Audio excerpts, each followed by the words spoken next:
ٹھیک ہو. پروفیسر احمد رفیق اختر صاحب گجرہان والے سے متعلق آپ کی کیا رائے ہے؟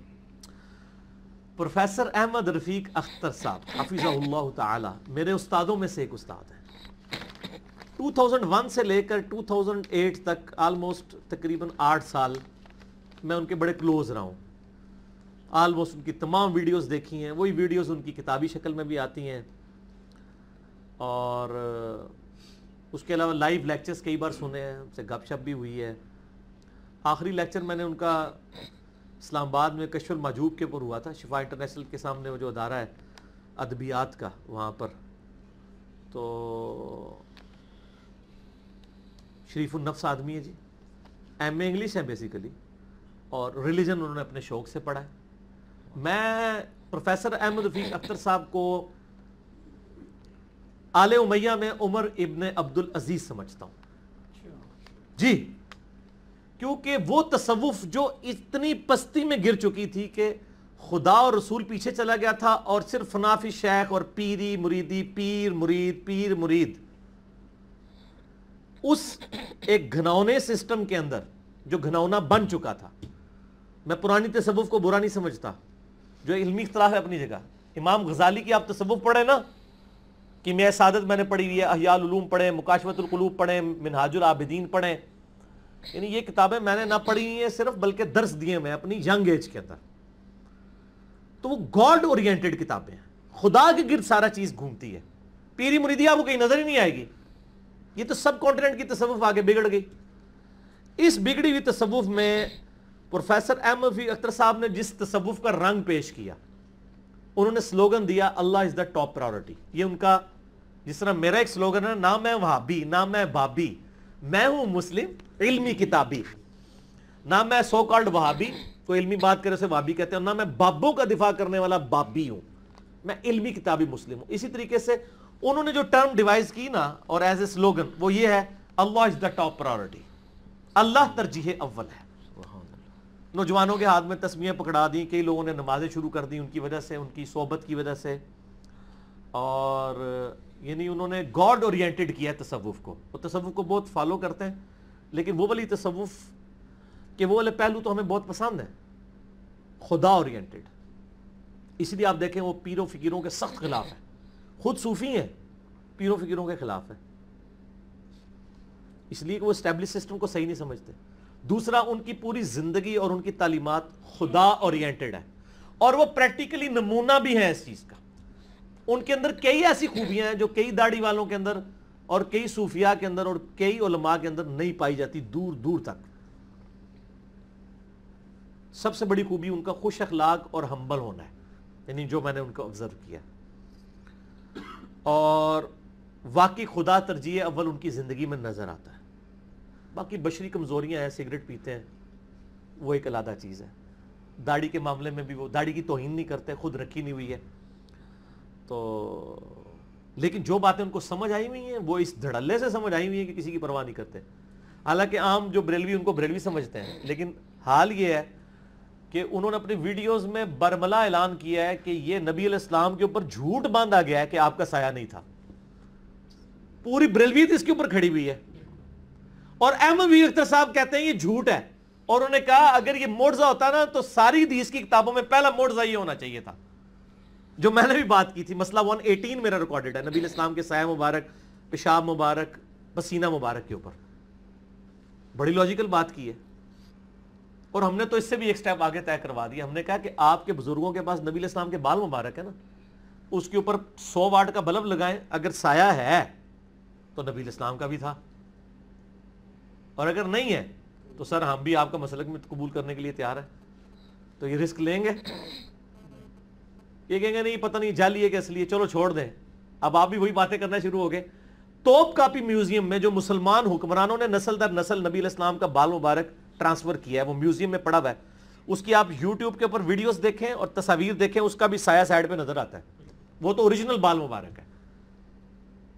تو آپ کا جھوٹ تو پکڑا گیا. تو پروفیسر احمد اختر صاحب پہلے بندے تھے, جب میں بریلوی تھا ان کا بڑا کلوز تھا, میں نے ان سے یہ بات سنی تھی کہ یار یہ تو احمد جھوٹ ہے, اس کی کوئی اصلیت. جو ان کو بات سمجھ آئی ہوئی ہے نا, بڑی صحیح سمجھ آئی ہوئی ہے. اچھا میں آپ کو ایک اور ان کا پہلو اس حوالے سے بتاؤں پروفیسر صاحب کا. پہلی دفعہ میں نے پروفیسر صاحب سے یہ بات سنی پاس بیٹھے ہوئے، یعنی انہوں نے تقریر میں تو جنرل بات کی، تو میں نے کہا جی آپ شیخ عبدالقادر جیلانی رحمہ اللہ کو بڑا بزرگ مانتے ہیں، جنید بغدادی کو بڑا بزرگ مانتے ہیں، سری سختی کو، ان لوگوں کے نام بڑے لیتے ہیں، لیکن ہمارے سب کانٹیننٹ میں ایک بہت بڑے بزرگ ہیں جن کو 1000 سال کا لوگ مجدد مانتے ہیں۔ لوگ کیا، انہوں نے خود ہی کلیم کیا ہوا اپنے مکتوبات میں کہ میں مجدد الف ثانی ہوں، شیخ احمد سرہندی۔ حالانکہ ابو داؤد میں حدیث ہے کہ اللہ تعالیٰ ہر 100 سال میں ایک مجدد بھیجے گا، انہوں نے کلیم کیا میں 1000 سال کا مجدد ہوں۔ 1000 سال کی مجدد کی تو ضعیف روایت بھی دنیا میں کہیں موجود نہیں، اس سے بڑھ کے کوئی جھوٹی روایت بھی نہیں ہے۔ ہاں خود انہوں نے بنا لی ہوئی ہو تو لد ہے، انہوں نے اپنے مکتوبات میں خود دعویٰ کیا اپنے بارے میں، یہ وہ مجدد ہے جس نے اپنے آپ کو خود مجدد کہا ہے، اور 100 سال کا نہیں 1000 سال کا۔ وہ حدیث ٹھیک ہے ابو داؤد میں کہ میرے امت میں ہر 100 سال میں اللہ تعالیٰ ایک ایسا بندہ مبعوث کرے گا جو دین کی تجدید کرے گا۔ پہلی صدی کے مجدد عمر بن عبدالعزیز ہے، 99 ہجری میں خلیفہ بنے، 101 ہجری میں 38 سال کی عمر میں فوت ہوئے، بلکہ آل امیہ نے ان کو زہر دیا، انہوں نے ممبروں پر جو مولا علی علیہ السلام پر سب و شتم ہوتا تھا وہ رکوایا۔ وہ مجدد ہیں، آل امیہ کی بدماشی کی کمر توڑ دی انہوں نے، حالانکہ خود آل امیہ میں سے تھے۔ اسی لیے میں کہتا ہوں نا کہ پروفیسر احمد فقیر اختر صاحب صوفیاء میں وہی مقام رکھتے ہیں جو عمر بن عبدالعزیز آل امیہ میں رکھتے ہیں۔ اچھا وہ پہلے مجدد ہیں، آخری مجدد امام محمد مہدی ہوں گے، یہ دو تو ایگریڈ اپان ہے، بیچ میں اختلاف ہے۔ تو مجدد الثانی 1034 ہجری میں فوت ہوئے ہیں، 1034 ہجری میں۔ انہوں نے اپنے زمانے میں مجددیت کا دعویٰ کیا، اور انہی کے زمانے میں شاہ عبدالحق محدث دہلوی المتوفا 1052 ہجری 1052 ہجری، وہ ان کے بہت بڑے مخالف تھے کہ یار یہ ہمیں دعوے کرتا ہے۔ بہرحال ان کے اوپر میں کیا بحث کروں، تو میں نے پروفیسر صاحب سے کہا کہ جی آپ اتنے بڑے بڑے صوفیاء کے نام لیتے ہیں، صوفی ہیں، شیخ احمد سرہندی کا نام کیوں نہیں لیتے؟ تو انہوں نے بڑے سخت لفظ استعمال کیے، انہوں نے کہا میں تو اس کو کچھ بھی نہیں سمجھتا۔ میں نے کہا کیوں؟ کہتے ہیں وہ بہت بڑا گستاخ تھا پروفیسر صاحب۔ میں نے کہا کیوں؟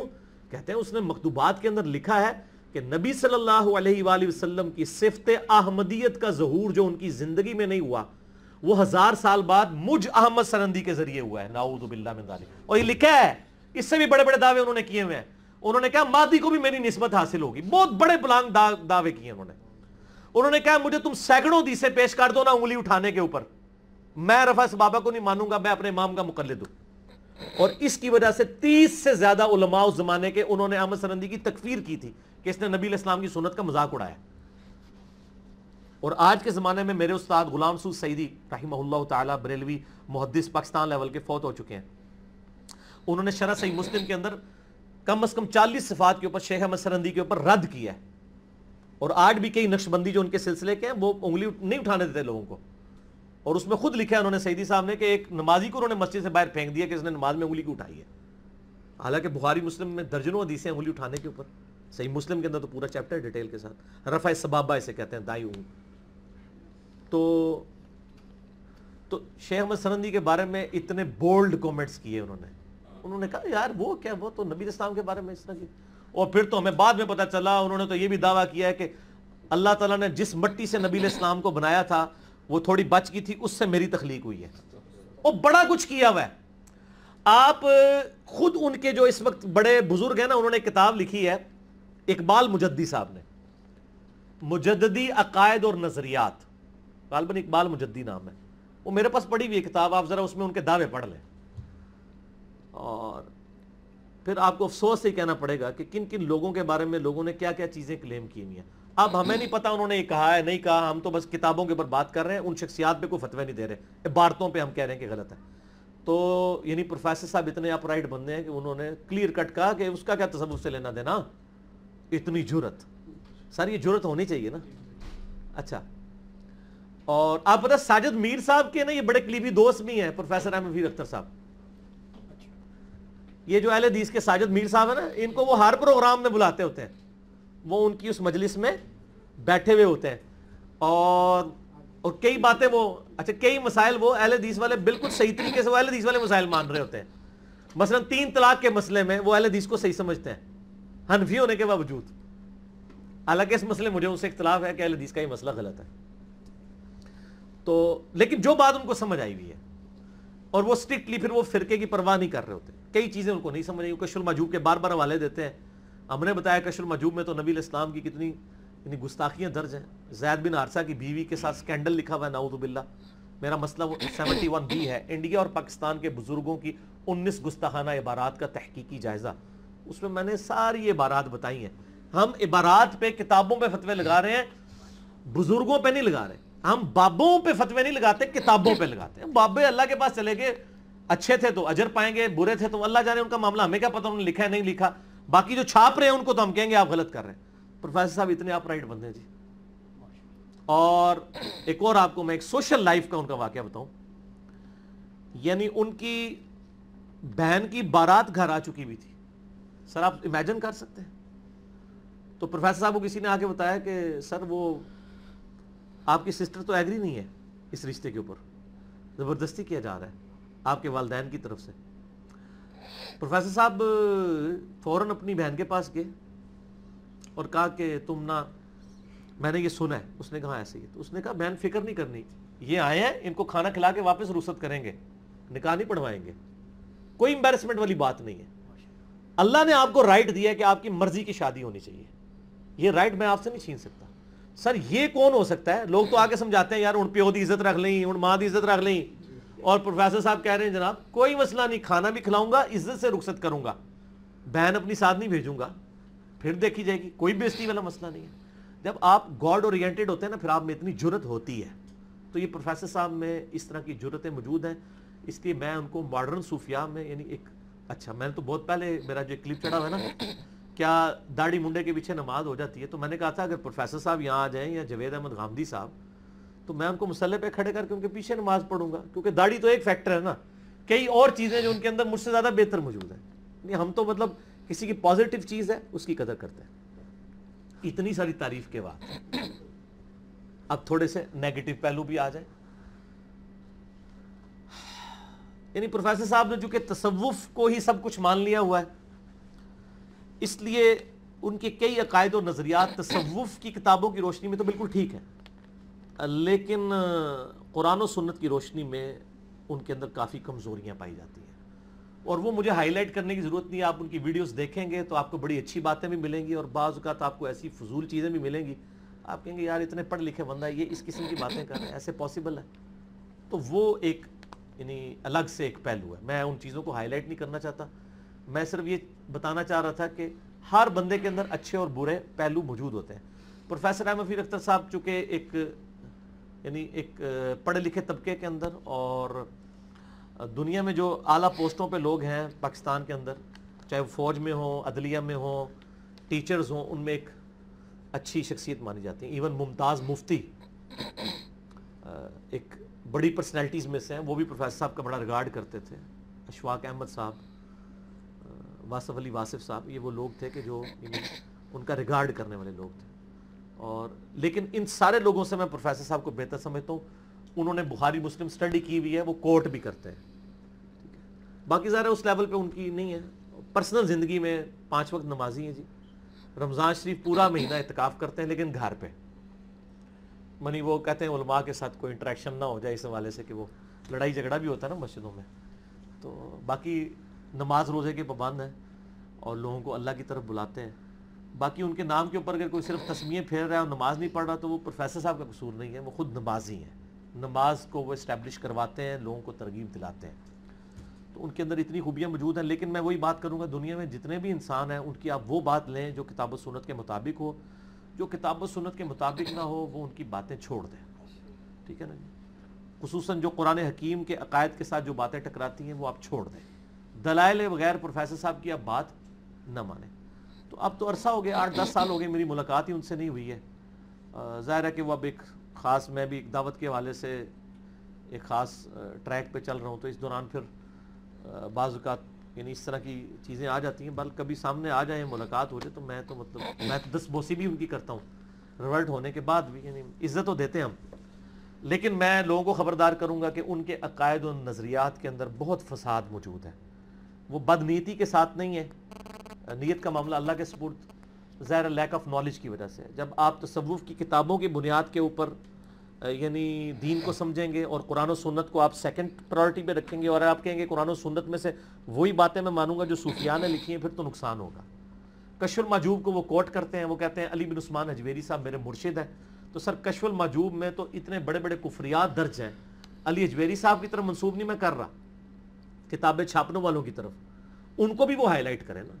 مثلا کشف المحجوب کے اندر نبی صلی اللہ علیہ وسلم صاحب اور سکر کے چیپٹر میں نبی علیہ السلام کے اوپر تہمت باندھی گئی کہ زید ابن حارثہ کی بیوی پہ ان کی نگاہ نعوذ باللہ پڑ گئی اور زید کی دل میں ان کی نفرت ڈال دی گئی، حضور نے خود شادی کر لی سیدہ زینب کے ساتھ۔ یہ جھوٹا واقعات یہ اس میں لکھا ہوا ہے۔ اسی طریقے سے سبحانی معظم و شانی، یعنی بازید بستامی کہتے تھے میں بہت پاک ہوں، میری شان بہت بلند ہے، اور اس میں کشف المحجوب میں لکھا ہے یہ اللہ ان کے منہ سے بول رہا تھا، حالانکہ یہ ہمارا عقیدہ نبی علیہ السلام کے بارے میں بھی نہیں ہے کہ اللہ منہ سے بولتا ہے۔ ہم کہتے ہیں نبی علیہ السلام پر وحی ہوتی ہے، ایون جو نبی علیہ السلام حدیث بھی بیان کرتے ہیں، حدیث قدسی کہا جاتا ہے اللہ کا کلام ہے، بولنے والی زبان وہ ہے، اللہ کی زبان نہیں ہم کہتے وما ينطق عن الهوى ان هو الا وحی یوحى، لیکن اس میں لکھا ہوا ہے۔ اسی طریقے سے لکھا ہے کہ حضرت آدم علیہ السلام سے اللہ نے غلطی کروائی ہے، شیطان سے اللہ نے غلطی کروائی ہے، نعوذ باللہ من ذالک۔ اس قسم کے کئی خرافات آج کی کشف المحجوب کے اندر موجود ہیں۔ تو پروفیسر صاحب یہ کتابیں ریکمینڈ نہ کیا کریں، لوگوں کو قرآن ریکمینڈ کریں، سنت ریکمینڈ کریں۔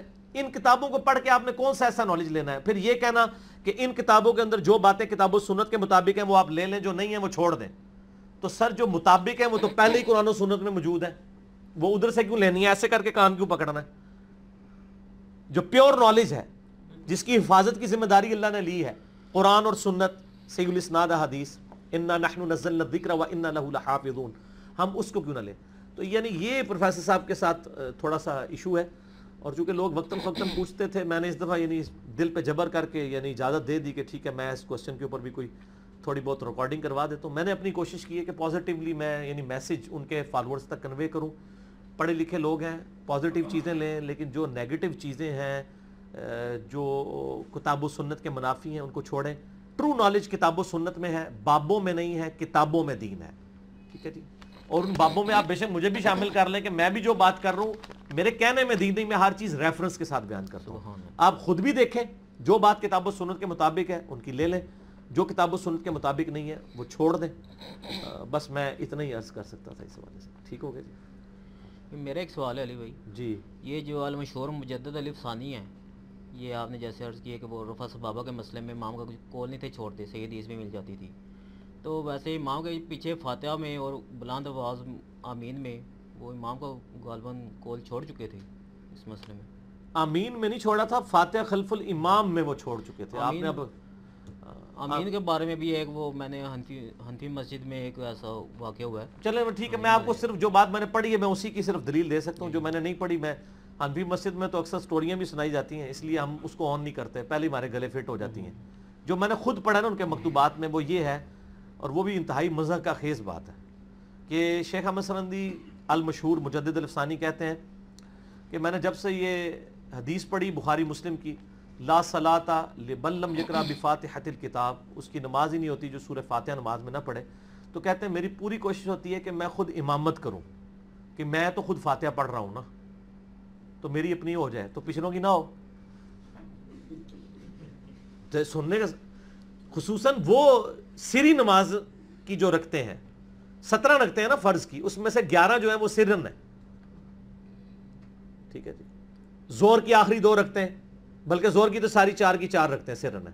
عصر کی 4 ہیں، مغرب کی آخری 1 رکعت، عشاء کی آخری 2 رکھتے ہیں۔ چلے جاری میں اختلاف ہے، سرن میں خاموشی سے کھڑے رہے امام کے پیچھے، وہ خود بھی ڈرتے تھے اور کہتے تھے میں، اور انہوں نے یہ بھی کہا ہے کہ میں اپنی تہجد کی نماز رفع الیدین سے پڑھتا ہوں، خود سب کچھ کرتے رہتے ہیں اور خود پوری وہ حنفیت کی ترویج دلاتے رہتے ہیں۔ تو یہ کیا کھلا تضاد نہیں ہے؟ کھلا تضاد ہے یہ، ٹھیک ہے۔